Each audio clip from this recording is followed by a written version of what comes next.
नमस्कार दोस्तों, मैं विजय तिवारी। स्वागत है आपका हमारे YouTube channel the book society में, जहां हम आज की क्लास में सब्जेक्ट कोड MHW032 की बुक सीरीज शुरू करने जा रहे हैं, जहां बुक का नाम है समाज कार्य और दंड न्याय। देखिए, एक सोशल वर्क के विद्यार्थी होने के नाते ये बुक आपके लिए बहुत ही ज़्यादा इम्पोर्टेंस रखती है, क्योंकि समाज कल्याण के विद्यार्थी होने के नाते हमें यह पता होना चाहिए कि समाज के लिए क्या अच्छा है, क्या बुरा है। लेकिन बात ये नहीं आती कि हमारी नज़रों में क्या बुरा है और क्या अच्छा है। हमें ये भी देखना पड़ता है, क्योंकि कोई भी देश अपने कॉन्स्टिट्यूशन के हिसाब से चलता है, अपने संविधान के हिसाब से चलता है, जहाँ संविधान नियमों और कानूनों का एक लिखित दस्तावेज होता है जिसके द्वारा किसी देश का शासन चलाया जाता है। ऐसे में संविधान और सरकार कुछ नियम निर्धारित करती है एक देश के संचालन के लिए, और उस नियमों में बंधकर ही समाज का विकास हो सकता है, ऐसा माना जाता है।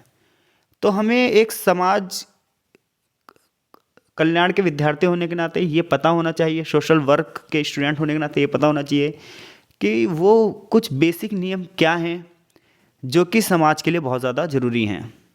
अगर कोई बंदा उन नियमों को तोड़ता है तो वो एक आपराधिक छवि का व्यक्ति बन जाता है।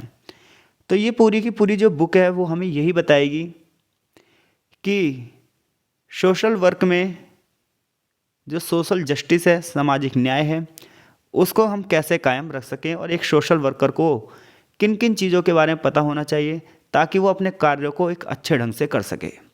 जहां आज की इस लेक्चर में मैं चैप्टर नंबर 1 की चर्चा करूंगा। चैप्टर का नाम होगा विचलनता और अपराध की अवधारणा। अगर आपका भरपूर स्नेह हमें मिलेगा तो हम आगे वीडियो अपलोड करते रहेंगे। अगर आपका स्नेह नहीं मिलेगा तो अफसोस, हम सीरीज को आगे नहीं बढ़ा पाएंगे। तो विचलनता और अपराध की अवधारणा चैप्टर को शुरू करने से पहले हम ये जान लेते हैं इन शब्दों के अर्थ क्या होते हैं। तो जब हम विचलनता शब्द की बात करते हैं तो विचलनता शब्द का मतलब ये होता है कि अपनी राह से भटक जाना, अपने पथ से भटक जाना। लेकिन यहाँ पर रास्ता खोने वाला रास्ता ये नहीं है, बल्कि ये वह रास्ता है जो मॉरलिटी का है, जो एथिक्स का है, जो नैतिकता का है, जो समाज के बेसिक पहलुओं का है।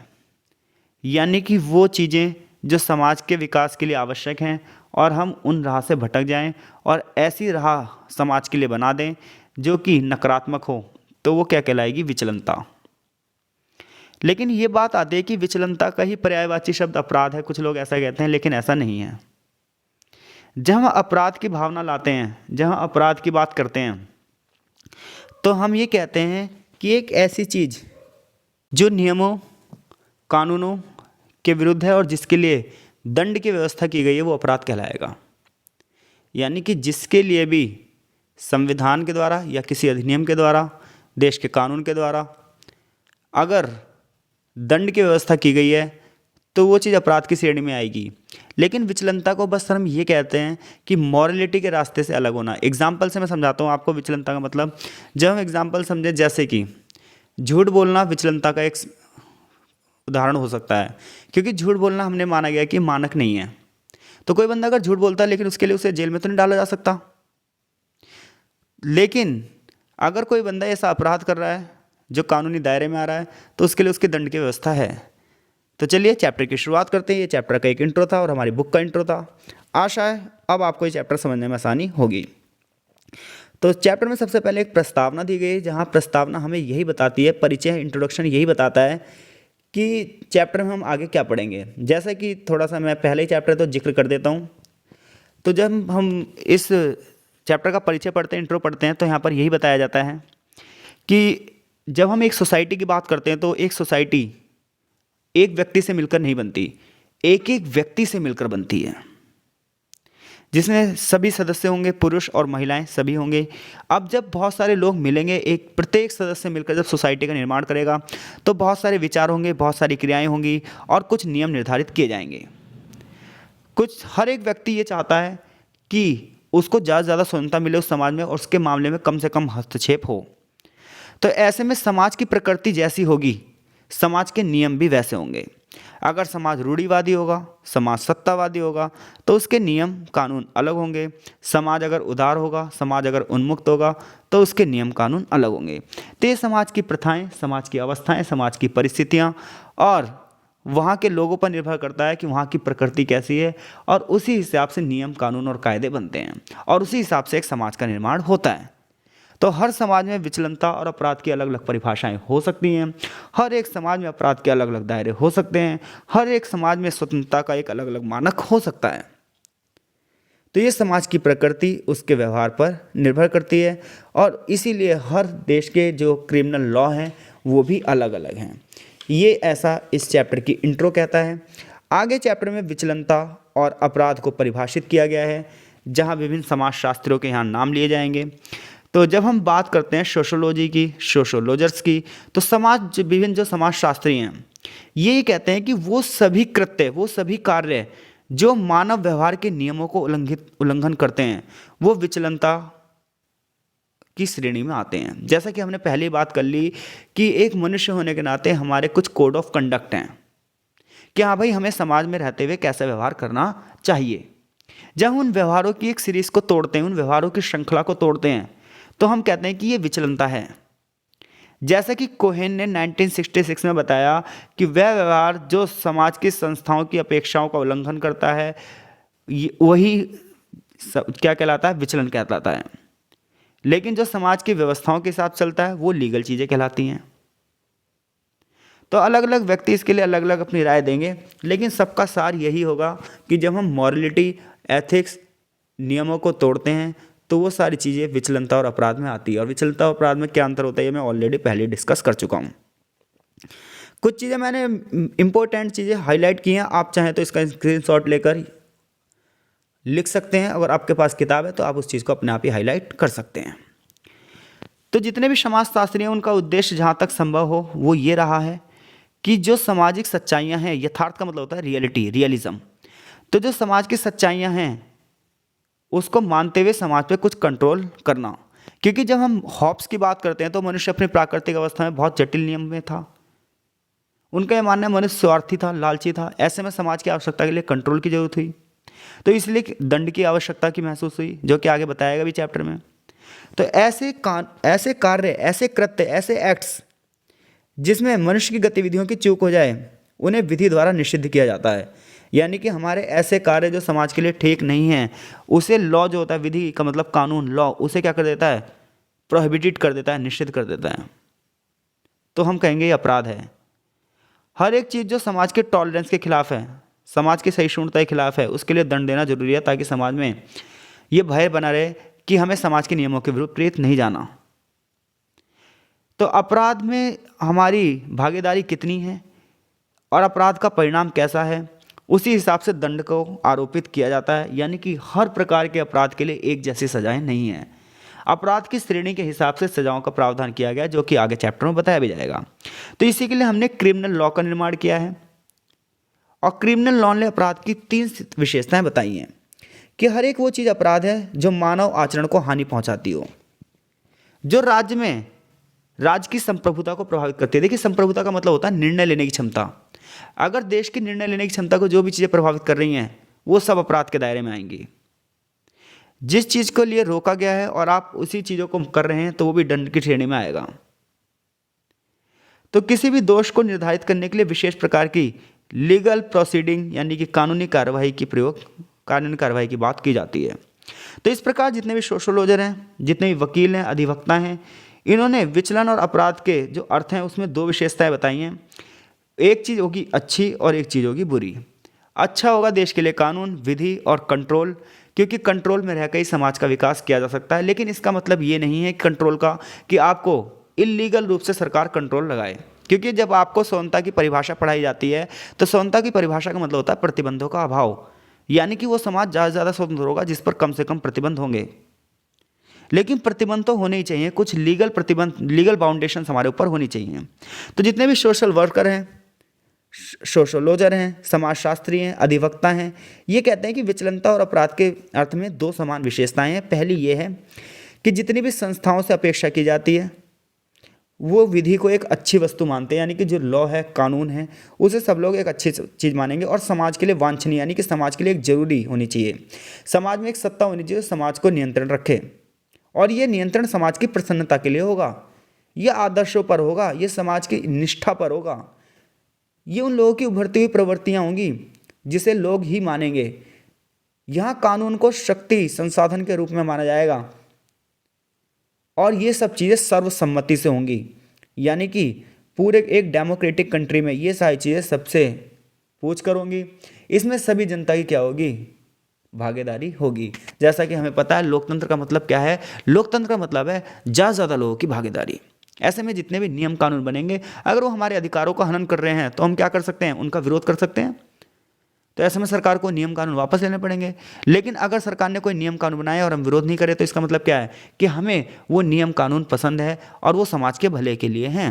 तो ऐसे में जो नियम कानून बनते हैं ये सब सर्वसम्मति मॉडल से ही बनते हैं, चाहे वो प्रत्यक्ष रूप से हो और चाहे अप्रत्यक्ष रूप से हो। तो यहाँ से यहाँ तक हमने ये जाना कि विचलनता और अपराध के बारे में अलग अलग लोगों की अलग अलग राय क्या है। जैसा कि आगे ही बताया गया, डेविड माज्दा ने 1969 में विचलनता के बारे में बताया है कि विचलनता की अवधारणा का निर्माण करने के लिए गतिशील संरचना का सुझाव दिया है और ये कहा है कि दो प्रकार की चीज़ें होती हैं समाज में, कुछ चीज़ों पर सर्वसम्मति होती है और कुछ चीज़ों पर होता है संघर्ष। यानी कि एक मॉडल होता है सर्वसम्मति का मॉडल जिसमें सभी लोगों की हाँ होती है, और एक होता है संघर्ष मॉडल। संघर्ष मॉडल में कुछ लोगों की हाँ होगी, कुछ लोगों की ना होगी। ऐसे में समाज में संस्कृति के आधार पर, कानून के आधार पर, आर्थिक व्यवस्थाओं के आधार पर हर बार संघर्ष की स्थिति बनी रहेगी। जब संघर्ष की स्थिति बनी रहेगी तो तनाव बनेगा, तनाव और संघर्ष की स्थिति में हमेशा विचलनता होगी। आपराधिक प्रवृत्तियों के लोग अपराध को बढ़ावा देंगे। ऐसे में समाज में एक सत्ता की जरूरत होगी जो नियमों और आदर्शों का इन लोगों से पालन करवाए और समय समय पर शांति बनाए रखने के लिए उचित दंड की व्यवस्था भी करे। तो यहाँ से यहाँ तक जो डेविड माज्दा कह रहे हैं उसको मैंने बिल्कुल सरल लैंग्वेज में आपको समझा दिया। अब यहाँ से एक नई हेडिंग शुरू होती है चैप्टर में कि मूल और प्रक्रियात्मक कानूनों के अंतर्गत अपराध और उनके अनिवार्य घटकों के परिभाषिक अर्थ, यानी कि अपराध से जुड़े जितने भी फैक्टर हैं उनके अर्थ क्या हो सकते हैं, यहाँ पर आगे ये बताया जाएगा। देखिए अगर लेक्चर आपको समझ में आ रहा है तो कमेंट बॉक्स में कमेंट करके हमें ज़रूर बताइए। इसके अलावा आप हमारे टेलीग्राम ग्रुप में जुड़ सकते हैं जहाँ आप अपने हमें सब्जेक्ट कोड के बारे में बता सकते हैं कि हाँ भाई हमें ये वीडियो चाहिए। जब तक आपका हमें समर्थन नहीं मिलेगा तब तक हमें पता ही नहीं चलेगा आपको ये लेक्चर समझ में आ रहे हैं या नहीं आ रहे हैं। तो चलिए आगे बढ़ते हैं। तो जब हम मूल और प्रक्रियात्मक कानूनों के अंतर्गत अपराध और उसके अनिवार्य फैक्टर्स यानी कि अनिवार्य घटकों के परिभाषित शब्द जानते हैं तो पहला शब्द हमारे पास आता है कोडिफाइड क्रिमिनल लॉ सिस्टम, यानी कि कोडीकृत दंड विधि प्रणाली क्या होती है। यानी कि यहाँ पर कुछ शब्दों के अर्थ बताए जाएंगे जो कि किससे रिलेटेड है, विचलनता और अपराध से। तो जब हम कोडीकृत दंड विधि प्रणाली की बात करेंगे तो हर एक देश क्या करता है, अपने यहाँ पर एक दंड संहिता का निर्माण करता है। जब हम भारतीय संदर्भ में बात करते हैं, एग्जाम्पल में भारत का देखते हैं, तो हम सभी जानते हैं इंडियन पिनल कोड कि जब पुलिस कोई केस दर्ज करती है तो आईपीसी की धारा के तहत दर्ज करती है कि आईपीसी की धारा के तहत ये, आईपीसी की धारा के तहत वो, तो उसे ही हम हिंदी में कहते हैं भारतीय दंड संहिता 1860। यानी कि भारतीय दंड संहिता का निर्माण जब लॉर्ड मैकाले थे तो 1860 में इसका निर्माण किया गया। इसके अलावा अन्य दंड कानूनों द्वारा दंडनीय जितनी भी चीज़ें हैं वो सब अपराध के अंतर्गत आती हैं। यानी कि जब हम कोडिफाइड क्रिमिनल लॉ सिस्टम के तहत करेंगे तो हम कहेंगे कि अपराध क्या है, तो अपराध हर एक वो कृत्य, हर एक वो एक्शन है, हर वो काम है जो इंडियन पिनल कोड 1860 के तहत परिभाषित किया गया है। जो चीज़ इंडियन पिनल कोड 1860 के तहत परिभाषित नहीं है तो उसे अपराधों की श्रेणी में नहीं माना जाएगा। अब हम अपराध के अवधारणाओं को समझेंगे, उसके विचारों को समझेंगे। अब कौन से अपराध सिविल दोष होते हैं, कौन से हानिकारक होते हैं, कौन से कम हानिकारक होते हैं, किन चीज़ों के दोष सार्वजनिक होते हैं, किन के दोष निजी होते हैं, ये सारी चीज़ें आगे चैप्टर में बताई जाएगी। तो जब हम सिविल दोषों की बात करते हैं, यानी कि सबसे पहले हमने क्या जाना है कि अपराध का अर्थ क्या होता है, तो हमें क्या पता चला कि इंडियन पिनल कोड 1816 में जिन जिन अपराधों के बारे में परिभाषित दिए गए हैं वो सारी चीज़ें अपराधों की श्रेणी में आएगी और हर अपराध के लिए कुछ सजाएं प्रावधान हैं। किसी अपराध के लिए कितने महीने जेल, किसी अपराध के लिए कितने महीने जेल, कितने अपराध के लिए कितने महीने जेल, ये सब लिखा हुआ है। अब आगे अगला जो वर्ड आता है वो आता है सिविल दोष। तो देखो सिविल दोष में जितने भी मानवीय उल्लंघन हैं उनसे जुड़े हुए मुद्दे सारे के सारे किस में आएंगे, सिविल दोषों में। हालांकि जब हम परिभाषा पढ़ते हैं सिविल दोषों की तो इसके अंतर्गत प्रॉपर्टी से रिलेटेड चीज़ें आती हैं, धन की हानि से रिलेटेड चीज़ आती है। देखिए इंसान को दो प्रकार की हानि होती है, एक तो धन की हानि होती है जिसकी उसे क्षतिपूर्ति दे दी जाए तो वो क्या हो जाता है, संतुष्ट हो जाता है। लेकिन एक हानि ऐसी होती है जो पीड़ित को क्या होती है, मानसिक रूप से होती है, जिसे पैसा देके आप ना पूरी नहीं कर सकते, तो ऐसे के लिए दंड की व्यवस्था की गई है। यानी कि एक ऐसी हानि जिसमें पैसों की भरपाई करके क्षतिपूर्ति की जा सकती है तो हम कहेंगे वो क्या है, सिविल दोषों में आ जाएगी।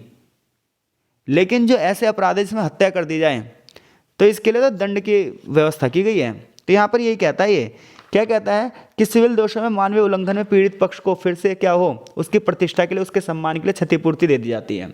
जैसे आपने मानहानि का केस करा, आपको कुछ क्षतिपूर्ति मिल गई, काम कंप्लीट हो गया। लेकिन जब अपराध होगा तो अपराध में पैसे से रिलेटेड नहीं काम होगा, अपराध में तो दंड मिलेगा, अपराध में तो सजा का प्रावधान किया ही जाएगा। तो सिविल कोड और आपराधिक मामले में अंतर समझ में आ गया आपको कि सिविल कोड ऐसे मामले हैं जो मानव गरिमा को क्षति पहुंचाते हैं और उसके लिए क्या होता है, क्षतिपूर्ति आप दे दो, जुर्माना आप उसके ऊपर ठोक दो तो मामला निपट जाएगा। लेकिन अपराधों की श्रेणी में मुद्दा पता है क्या बनता है, अपराधों की श्रेणी में मुद्दा ये बनता है भाई कि आपको दंड की व्यवस्था करवानी ही पड़ेगी, क्योंकि इन मामलों में दोषी व्यक्ति और समाज की पूर्ण पुनः प्रतिष्ठा असंभव होती है। अगर हम ऐसा नहीं करेंगे तो व्यक्ति पता क्या करेगा, खुद ही कानून अपने हाथ में ले लेगा। तो बताया जाता है दंड एक गलत व्यक्ति द्वारा जानबूझकर किए गए कृत्यों से निपटाता है। इस प्रकार इसका लक्ष्य बुरे इच्छा को समाप्त करना है। यानी कि दंड की व्यवस्था क्यों की गई है, ताकि समाज में जितनी बुरी इच्छाएं उन्हें खत्म किया जा सके, लोग डर के मारे कोई भी अपराध करें ही ना। अतः अपराध सिविल क्षतियों की अपेक्षा तुलनात्मक रूप से गंभीर दोष है। अगर हम सिविल कोड की बात करें, सिविल क्राइम की बात करें या फिर सिविल दोषों की बात करें तो इसकी अपेक्षा अपराध गंभीर दोष है, क्योंकि अपराध के लिए तो आपको दंड देना ही पड़ेगा। क्योंकि वो गंभीर इसलिए हैं क्योंकि वो अन्य लोगों की खुशियों में हस्तक्षेप करते हैं, वो हमारे आनंदमय जीवन को प्रभावित करता है। कौन? अपराध। और वो केवल किसी व्यक्ति विशेष को नहीं बल्कि पूरी कम्युनिटी को, कल्याण को भी प्रभावित कर सकता है। ये गंभीर है। तो जो लोग अपराधी प्रवृत्ति के लोग हैं वो खुद में तो बेकार है ही हैं और वो समाज के लिए भी क्या है, एक कलंक के रूप में है। समाज को भी वो दूषित कर रहे हैं, प्रत्येक व्यक्ति की निजी जिंदगी को खराब कर दे रहे हैं। तो यहाँ बताया जा रहा है कि जो बंदा गलत मस्तिष्क का है, जो जानबूझकर हानि कर रहा है, ये हानि बहुत गंभीर होती है। क्योंकि जो काम जानबूझकर हो तो एक प्लानिंग से होता है। जैसे एक आतंकवादी बम विस्फोट कर रहा है तो इसके लिए एक प्लानिंग करेगा और एक जघन्य अपराध आएगा। ये समाज के लिए भी दिक्कत है और अकेले व्यक्ति के लिए तो गलत है ही है ये। तो यहाँ से यहाँ तक अब तक हमने बस ये पढ़ा है कि अपराध से रिलेटेड वर्ड्स क्या हो सकते हैं, जिसमें हमने कुल मिला के इंडियन पिनल कोड 1860, सिविल दोष और आपराधिक दोषों में अंतर समझा है। पहला चैप्टर इसलिए इसमें ज़्यादा खुलकर पढ़ाया जा रहा है ताकि आने वाले चैप्टरों में पहले से हमें बहुत सारे वर्ड्स पता हों। तो लेक्चर थोड़ा सा लेंथी हो सकता है, आप थोड़ा सा पेशेंस जरूर बनाए रखेंगे। अब अपराध में क्या क्या चीज़ें होती हैं जो हम कह सकते हैं कि हाँ भाई ये अपराध है, यानी कि अपराध के अनिवार्य तत्व कौन कौन से होंगे। तो अपराध के 3 अनिवार्य तत्व हैं। सबसे पहले जो एक्टस रियस संबंधी तत्व है, तो एक्टर रियस संबंधी तत्व कौन सा कहलाता है, जब हम जानबूझकर कोई अपराध करें। तो जानबूझकर कोई बंदा अगर कोई अपराध कर रहा है तो ये क्या होगा, एक्टस रियस संबंधी तत्व कहलाएगा। दूसरा तत्व होता है कि अपराधी मन संबंधी तत्व। इसमें क्या करेगा कि जो दोष करता है उसके मस्तिष्क से कोई चीज़ निर्धारित होगी और वो व्यक्ति समाज के लिए हानिकारक परिणाम उत्पन्न करेगा, यानी कि प्री प्लान। अगर किसी ने पहले से ही प्लानिंग करके अपराध किया है तो हम कहेंगे उसका मन ही कैसा है, अपराधी प्रवृत्ति का है बंदा वो। और तीसरा है सहमति तत्व।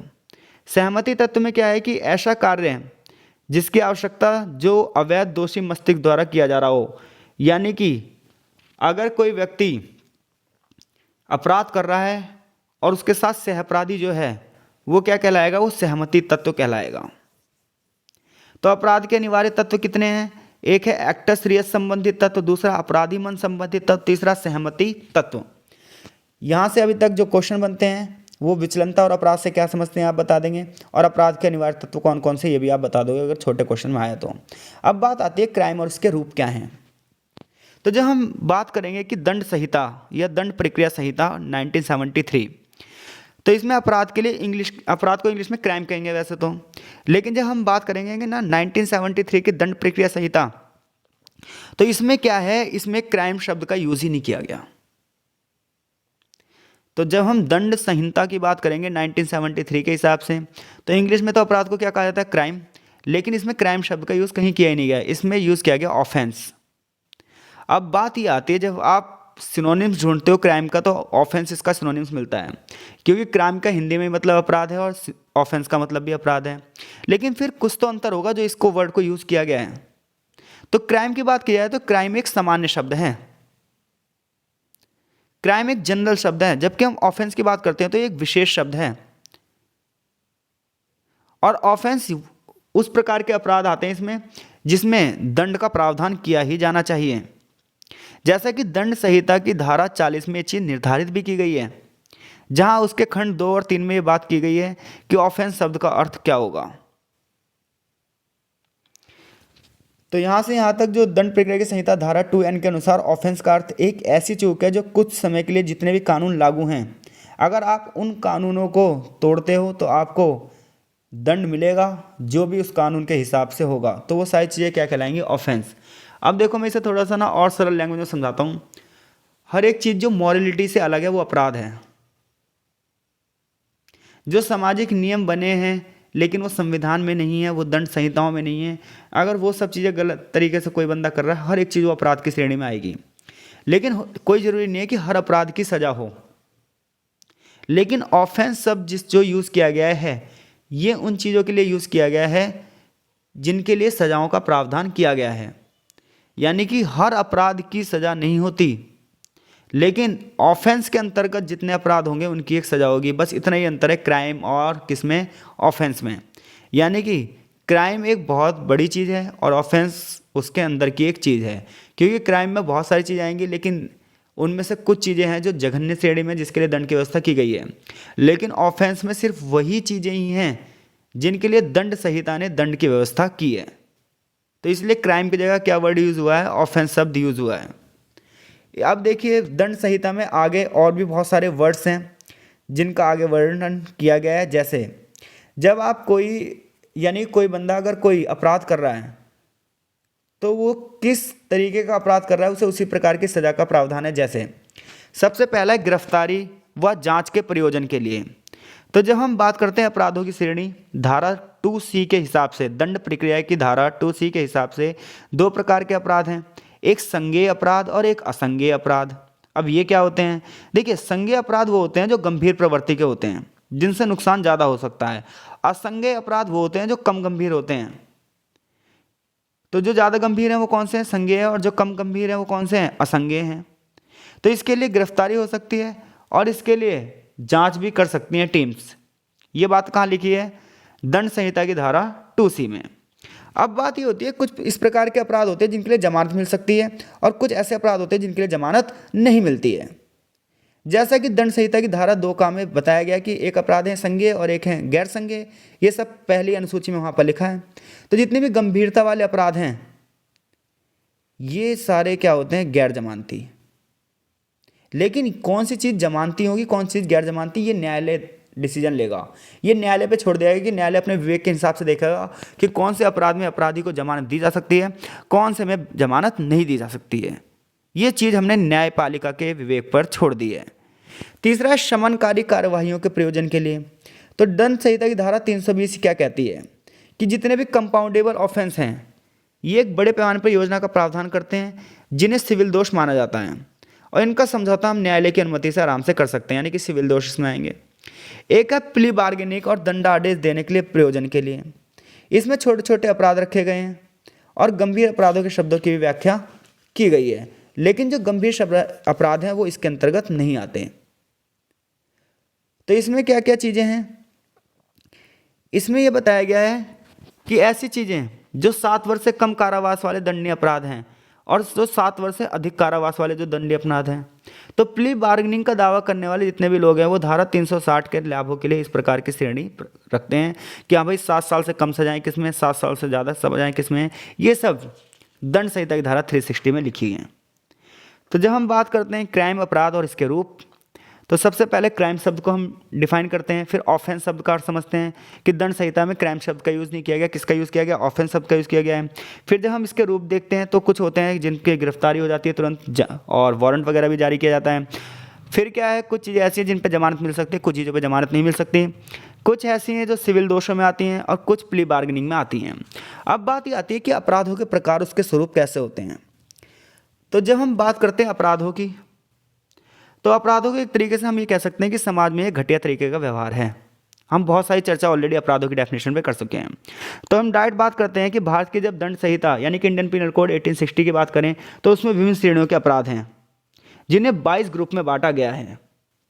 और ये जितने भी अपराध हैं ये समाज के हित पर आक्रमण करते हैं, ये सोशल जस्टिस को क्या करते हैं, कम करते हैं। इन्हें राज्य के विरुद्ध अपराध शीर्षक दिया गया, यानी कि जब हम इंडियन पिनल कोड 1860 में जब ये चीज़ें पढ़ेंगे तो हमें क्या शीर्षक मिलेगा, वहाँ पर हमें ये शीर्षक मिलेगा कि ये तो राज्य के विरुद्ध अपराध हैं। जैसे कि थल सेना, नौसेना, वायुसेना यानी कि आर्मी, नेवी और एयरफोर्स संबंधित अपराध, सार्वजनिक शांति के विरुद्ध अपराध, लोक सेवक और उनसे संबंधित अधिकार, लोक सेवक के विधि सम्मित प्राधिकरण की अवमानना, किसी चीज़ को झूठा फैलाना, तौल और माप संबंधी अपराध, सार्वजनिक स्वास्थ्य सुरक्षा संबंधी अपराध। तो यहाँ से यहाँ तक ना ये 22 के 22 प्रकार के अपराध लिखे हैं, जिसमें चाहे डराना धमकाना हो जैसे छोटा हो और चाहे बड़े से बड़ा हत्या से हत्या जैसा अपराध हो। तो यहाँ पर आप ये पढ़ लीजिएगा, ये सब चीज़ें भारतीय दंड संहिता 1860 में लिखी गई हैं। अब जब इतने सारे अपराध हो रहे हैं तो उन्हें कंट्रोल करने के लिए आपराधिक बल का प्रयोग भी करना पड़ेगा, ताकि भारत का या किसी भी देश में छोटे से छोटा वर्ग और बड़े से बड़ा वर्ग अपने आप को सुरक्षित समझे। तो यहाँ पर अपराधों के प्रकार और स्वरूप के बारे में आप समझ गए होंगे। ये पॉइंट टू पॉइंट अगर आप याद कर सकते हैं तो कर देना, नहीं तो आपको जितनी भी चीज़ें जानते हैं, आप ऑलरेडी सोसाइटी में रहते हैं और सोशल वर्क का कोर्स कर रहे हैं, कोई छोटी मोटी चीज़ें नहीं है। देखिए कोई बच्चा अगर एमए पॉल साइंस कर रहा है या एमए हिस्ट्री कर रहा है या कुछ भी कर रहा है तो बना बना के आंसर लिख देगा, और बहुत सारे लोग सोचते हैं एमएसडब्ल्यू में भी बना बना के आंसर लिख दें, लेकिन ये चीज़ें गलत हैं। आप सोशल वर्क का कोर्स कर रहे हो, ये अपने आप में बहुत बड़ा कोर्स है और इसके नाम में लिखा है सामाजिक कल्याण, और इसमें आप सोच रहे हो बना बना के डिग्री ले लूँ, तो फिर आप सोसाइटी के लिए कुछ नहीं कर सकते। आपको एक एक शब्द का ज्ञान होना चाहिए ताकि आप सोसाइटी के लिए वास्तव में कुछ कर सकें। तो आगे और भी 4 भागों में बांटा गया अपराधों को। जब आप यहाँ पर पढ़ेंगे हिंसक अपराध, संपत्ति संबंधी अपराध, आर्थिक अपराध और अन्य अपराध। तो यहाँ पर अपराध के स्वरूप और प्रकार के बारे में अगर क्वेश्चन आएगा तो आप अब यहाँ से लिख सकते हैं। आगे चैप्टर में यह है कि विचलनतावाद और अपराधीकरण के कार्य।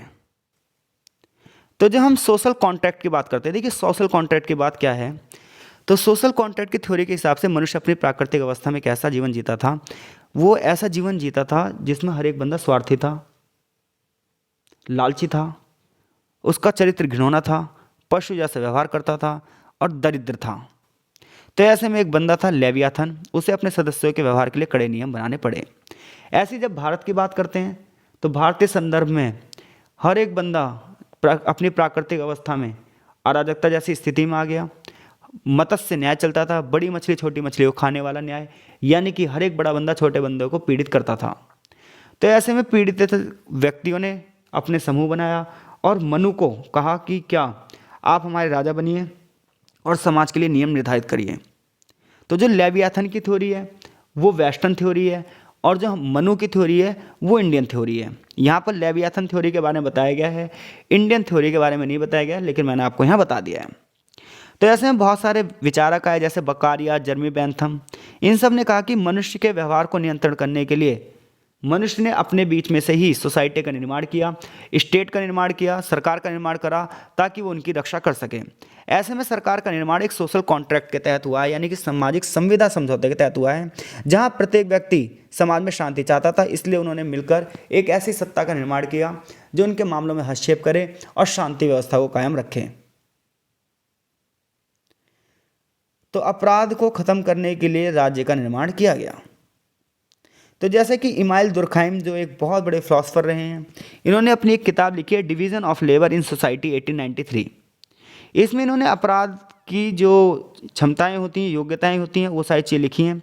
उन्होंने कहा है जो अपराध होता है ना, ये अच्छे लोगों को पास में लाता है, क्योंकि सब लोग क्या होता है एक जैसी स्थिति में जाते हैं, उन्हें लगता है कि कुछ लोग उनको अधिकारों को छीन रहे हैं।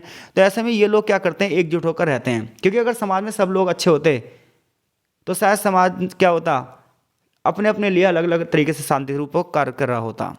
लेकिन समाज को जो एकजुट किया है ना, वो कहीं ना कहीं आपराधिक भावना वाले लोगों ने किया है। उनसे बचने के लिए समाज एकजुट हुआ, उनके खिलाफ उन्होंने क्या करा, सरकार का निर्माण करा दिया। जैसा कि वो कह रहा है कि जब हम छोटे शहर में देखते हैं ना, तो कुछ लोग कैसी बातें कर रहे हैं, नैतिक घपले की बातें कर रहे हैं। कुछ लोग सड़क पर एक दूसरे को रोक रहे हैं, एक दूसरे के पास आ जा रहे हैं, घटना के बारे में बातचीत के लिए साथ आना चाहते हैं। यानी किसी भी तरीके से पूर्ण एकता और स्थिरता के लिए लोग उपाय ढूंढ रहे हैं, क्योंकि अपराध से बचना है तो संपूर्ण एकता और स्थिरता। देखिए कुछ क्षेत्र ऐसे हैं जहाँ पर चोर डकैतों का खतरा रहता है, तो वहाँ के लोग क्या करते हैं, एकजुट होकर रहते हैं ताकि उन पर हमला हो तो सभी लोग मिलकर उसकी क्या करें, उसका सामना कर सकें। तो हर एक बंदे को एकजुट करने में कहीं ना कहीं, ऐसा इमाइल दुर्खाइम कह रहे हैं कि किसने कार्य किया है, अपराधीकरण ने। तो ऐसे में अपराधों को खत्म करने के लिए मनुष्य को क्या होना चाहिए, एकजुट होना चाहिए, एक समाज का निर्माण करना चाहिए। तो अपराध की जब हम बात करें तो इसमें ऐसे कृत्य शामिल हैं जिन्होंने अत्यंत शक्तिशाली सामूहिक भावनाओं का उल्लंघन किया है। एक समाज में जहां आपराधिक कृत्य बिल्कुल भी नहीं होते, फिर भी वहां पर क्या होता है, आपराधिक कृत्य होते हैं। यानी कि जिस समाज में बिल्कुल भी अपराध ना हो फिर भी वहां पर अपराध होगा। बताओ क्यों? फिर कोई किसी की भावनाओं पर आघात कर देगा तो हम कहेंगे इसने अपराध किया है, क्योंकि अपराध तो एक बहुत बड़ी धारणा है ना। आपने किसी को हर्ट भी किया तो वो भी तो अपराध है। तो अगर हम बड़े अपराध नहीं करेंगे तो छोटे मोटे अपराध तो होते रहेंगे। तो ऐसे में समाज जो अपराध है एक भावनाओं का भाग है, ये एक दशाओं का भाग है जो मोरलिटी के खिलाफ है।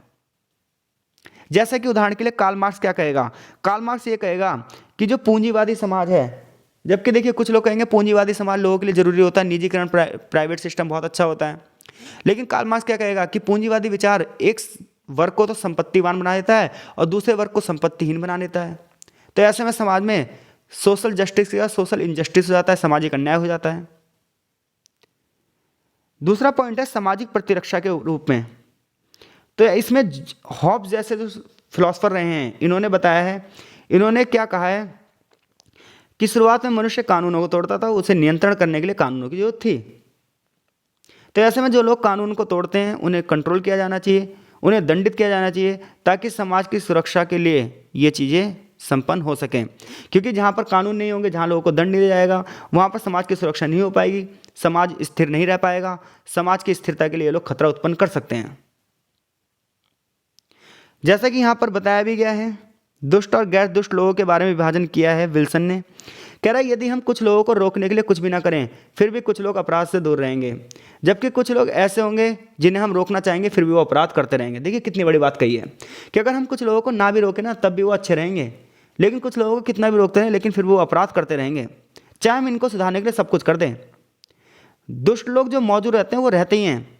ऐसे में दुष्ट लोगों को निरपराध लोगों से दूर रखना चाहिए, क्योंकि बहुत सारे लोग ऐसे होते हैं वो ना तो बुरे होते हैं ना ही अपराधी होते हैं। ऐसे में उन्हीं की सुरक्षा के लिए हमें न्याय को रखना चाहिए, ऐसा विल्सन कह रहे हैं कि एक समाज में दो टाइप के लोग होते हैं, एक दुष्ट और एक अच्छे, यानी गैर दुष्ट। तो अगर हम समाज में कुछ भी ना करें तो अच्छा हमेशा अच्छा रहेगा, और समाज में कितना भी कर लें लेकिन बुरा बंदा तो अपना काम करता रहेगा। तो ऐसे में समाज की प्रतिरक्षा के उपाय के लिए हमारे पास क्या होना चाहिए, दंड का प्रावधान होना चाहिए। तीसरा पॉइंट है सामाजिक श्रेणीकरण और बहिष्करण। देखिए समाज में हमें ना क्लास बनानी चाहिए, सोशल रैंकिंग तय करनी चाहिए, और जो लोग उसके हिसाब से नहीं उनको क्या कर देना चाहिए, बहिष्कार। जो अपराधिक प्रवृत्ति के लोग हैं उन्हें समाज से क्या कर देना चाहिए, बहिष्कार कर देना चाहिए। कह रहा है विचलनता और अपराध प्राय निम्न जाति और निम्न श्रेणी के व्यावसायिक समूह पर कलंक लगाने और सामाजिक बहिष्कार का कार्य करते हैं। कह रहा है जितने भी निर्धन लोग होते हैं, निम्न जाति के लोग होते हैं, ये माना जाता है उन्हें किसी अपराध से जोड़ दिया जाता है, जबकि ये गलत है। ब्रिटिश शासन के दौरान कुछ जातियों पर आपराधिक जनजाति और संपत्ति अधिकारों से वंचित करना एक गंभीर विषय माना गया। तो जब हम अपराधियों की जनसंख्या की बात करते हैं, उन पर जुर्माना लगाते हैं, तो फिर हम पता है क्या, जैसे देखो मैं एक एग्जांपल से बताता हूँ। जैसे मान लो ए जाति के बंदे ने कोई कांड किया, तो अब उसकी वजह से उस पूरी जाति को प्रदूषित कर दिया जाएगा। ए जाति के धर्म के लोगों ने कुछ काम किया तो पूरी की पूरी उस धर्म को क्या कर दिया जाएगा, अपमानित कर दिया जाएगा। ये चीजें गलत हैं, ये अपराध को और ज्यादा बढ़ावा देते हैं। आगे देखिए फौकाल्ट क्या कहता है, अगर इन्हें रोका नहीं जा सकता अपराधों को तो निश्चित समय के लिए उनका परिचालन तो हटाया जा सकता है, यानी कि उनकी जो एक फ्लो चल रहा है उस फ्लो को रोका तो जाता है। यानी कि ये कहा जा रहा है, फौकाल्ट पता है क्या कह रहा है, फौकाल्ट ये कह रहा है, एलन नोरी क्या कह रहा है, ये सब ये कह रहे हैं कि समाज से अपराध को हटाया तो नहीं जा सकता, जीरो अपराध तो किया नहीं जा सकता, जीरो क्राइम तो किया नहीं जा सकता, क्योंकि समाज में जो दुष्ट लोग हैं वो कुछ ना कुछ तो गलत करते रहेंगे, लेकिन कम से कम उनकी चैन को रोकने के लिए कुछ तो किया जा सकता है, और उसके लिए जरूरत है हमें किसकी, दंड की। आगे लास्ट हेडिंग है वैचारिक और सामाजिक आधिपत्य। तो स्टीवन बॉक्स के अनुसार अधिक समय तक अनेक लोग राज्य की आंख से अपराध और अपराधियों को देखने के लिए अब क्या हो गए हैं, सोशलाइज्ड हो गए हैं। हर एक बंदा पता है क्या है, इतने अधिकारों के प्रति जागरूक हो चुका है। राज्य द्वारा परिभाषित अपराध की समस्या केवल अब अपराध की समस्या नहीं रही, बल्कि अपराधियों पर केवल राज्य द्वारा कार्यवाही नहीं की जाती। अपराध और अपराधियों के बारे में राज्य जो बताता है उसकी अपेक्षा उनके बारे में बहुत कुछ है, परंतु अधिकतर लोग इसे देख नहीं सकते। यानी कि जब हम अपराध और अपराधियों के बारे में बात करते हैं ना, तो हमारे सामने केवल एक ही फेस दिखाई देता है, जबकि दूसरा फेस समाज के सामने नहीं दिखाई देता। और समाज फिर कैसे देखे भी, समाज अपनी रोजमर्रा की जरूरत पूरा करे या फिर इन लोगों के चक्कर में पड़ा रहे। तो ऐसे में बात ये आती है कि विचलनता और अपराध जो हैं ये समाज में एक ऐसी धारा को प्रभावित करते हैं जो समाज के प्रमुख संपन्न वर्गों की प्रधानता बनाए रखती है। क्योंकि यदि अपराध नहीं होते तो हमें राज्य की ज़रूरत नहीं पड़ती, हमें पुलिस की ज़रूरत नहीं पड़ती, हमें इन वर्गों की ज़रूरत नहीं पड़ती जो हमें हमारे अधिकारों से रक्षा करें। शायद हमें न्यायपालिका की भी ज़रूरत नहीं होती। तो अपराध हैं तो इसलिए ये संस्थाएं काम कर रही हैं, और जब तक समाज है तब तक अपराध रहेगा, जब तक ये संस्थाएं रहेंगी। बात ये आती है कि क्या ये संस्थाएं खुलकर अपना कार्य कर रही हैं, क्या ये वास्तव में उस क्षेत्र में योगदान दे रही हैं जिस क्षेत्र में योगदान के लिए इनका निर्माण किया गया था। आशा है चैप्टर आपको समझ में आया होगा। मिलते हैं आपसे नेक्स्ट चैप्टर की वीडियो में। अपना स्नेह जरूर बताइए, अपने जो आपको वीडियो समझ में आई है या नहीं आई है कमेंट बॉक्स में अपना उत्तर हमें ज़रूर दीजिए। आपका बहुत बहुत धन्यवाद। मैं विजय तिवारी मिलता हूँ आपसे नेक्स्ट चैप्टर में, चैप्टर नंबर 2 में, आपराधिक न्यायशास्त्र के सिद्धांतों में।